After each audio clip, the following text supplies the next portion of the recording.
बाहरी सुरक्षा और आंतरिक सुरक्षा सुदृढ़ हुए हैं। रक्षा क्षेत्र में व्यापक सुधार हुआ है। जम्मू कश्मीर का भारत का अभिन्न अंग बनाया है, धारा 370 का एबोलिशन करते हुए। अग्निपथ योजना का सराहना हुए।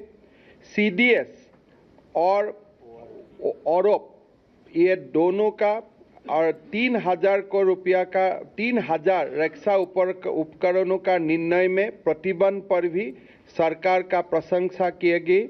रक्षा क्षेत्र में निर्यात में 6 गुना वृद्धि हुआ है। चुनाव में जीत आपने देखा होगा कि प्रधानमंत्री जी का नेतृत्व में कैसे भारतीय जनता पार्टी एक के बाद एक चुनाव जीत रहा है। अमित शाह जी ने बोला सदन में, आदरणीय प्रधानमंत्री जी का नेतृत्व में राजनीति का परिचय बदला है। पहले चुनाव जातिवाद, परिवारवाद और तुष्टीकरण का आधार पर लड़ा जाता था। क्षेत्रवाद शर्म पर था। आदरणीय प्रधानमंत्री जी के नेतृत्व में इन नासुरों से हमें मुक्ति मिले है।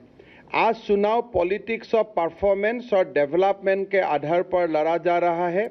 यूपी, उत्तराखंड, गोवा और मणिपुर में हुए चुनाव इसी बात के दर्शाता है।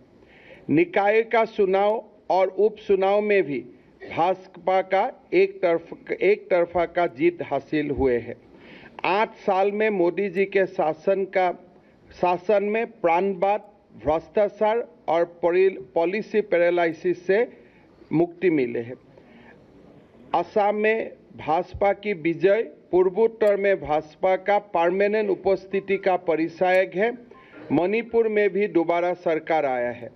आज पूर्वोत्तर भाजपा का घर स्थापित हो रहा है। पश्चिम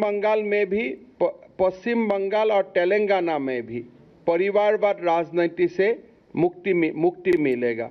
बंगाल, केरला, तेलंगाना, आंध्र प्रदेश, तमिलनाडु, उड़ीसा ने भी भाजपा की सरकार बनेगा। सुरक्षित और समृद्ध भारत के लिए 30 से 40 साल तक देश में और राज्य में भाजपा सरकार का आवश्यकता है। अर्थव्यवस्था गरीबी 22% से घटकर 10% तक नीचे आया है। हेल्थ इंफ्रास्ट्रक्चर में भारत 2026 तक दुनिया का टॉप 5 देश बन जाएगा। विश्व पटल में जो भारत का उभरते हुए नेतृत्व है उसका बारे में भी अमित शाह जी ने आलोचना किया, अपना वक्तव्य रखा। प्रधानमंत्री जी के नेतृत्व में भारत ग्लोबल लीडर बना है। आज विश्व के कोई राष्ट्राध्यक्ष प्रधानमंत्री श्री नरेंद्र मोदी जी की और नरेंद्र मोदी जी का और आशा भरी नजर से देखते हैं। भारत का विदेश नीति देश हित में बनी है। पर्यावरण, सौर ऊर्जा, सोलर एनर्जी, आतंकवाद जैसे सभी अंतर्राष्ट्रीय मुद्दे पर आज भारत की राय सबसे अधिक अहमियत रखती है। आज दुनिया के लगभग सभी देश जोगों को अपना चुका है। आज़ादी के अमृत महोत्सव का ऊपर भी अमित शाह जी ने बताया। आज़ादी के अमृत महोत्सव में 3 मुख्य अंग है। पहले सभी नाम अनाम आज़ादी का सिपाहियों का सम्मान होना। दूसरा, सभी सरकारों का अच्छी कार्य को जनता का समक्ष रखना। और तीसरा, आज़ादी का अमृत काल में हम सब संकल्प ले कि भारत फिर से विश्व गुरु के पद पर प्रतिष्ठित हो सके। विपक्ष हमारी इस पहल का भी मखौल उड़ा रहा है, लेकिन जनता उन लोगों को नकार दिया है। तो कुल मिला के गृह मंत्री अमित शाह जी ने सुप्रीम कोर्ट का historical verdict, the winning spread of BJP in the elections, राष्ट्रपति चुनाव में जो हमने दलित आदिवासी महिला श्रीमती द्रौपदी मुर्मू जी को उम्मीदवार का हिसाब राष्ट्र का सामने रखे।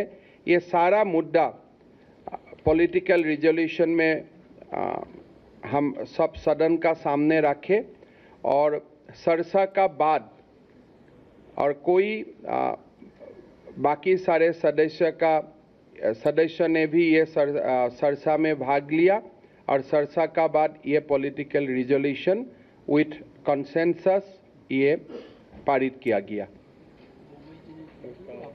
और ये पॉलिटिकल रिजोल्यूशन का सेकंड किया कर्नाटक का माननीय मुख्यमंत्री बोम्मई जी ने और मैं भी वो पॉलिटिकल रिजोल्यूशन का सेकंड किया था। रुक जाइए प्लीज प्लीज 1 मिनट। राकेश रुक जाइए। हाँ? राकेश रुक जाइए। यस, एक मिनट रुक जाइए। पहले इंग्लिश में 5 मिनट, उसके बाद आप लोग का क्वेश्चन लेंगे इंग्लिश में। So as you know that today in the National Executive, Home Minister Shri Amit Shah ji has moved the political resolution.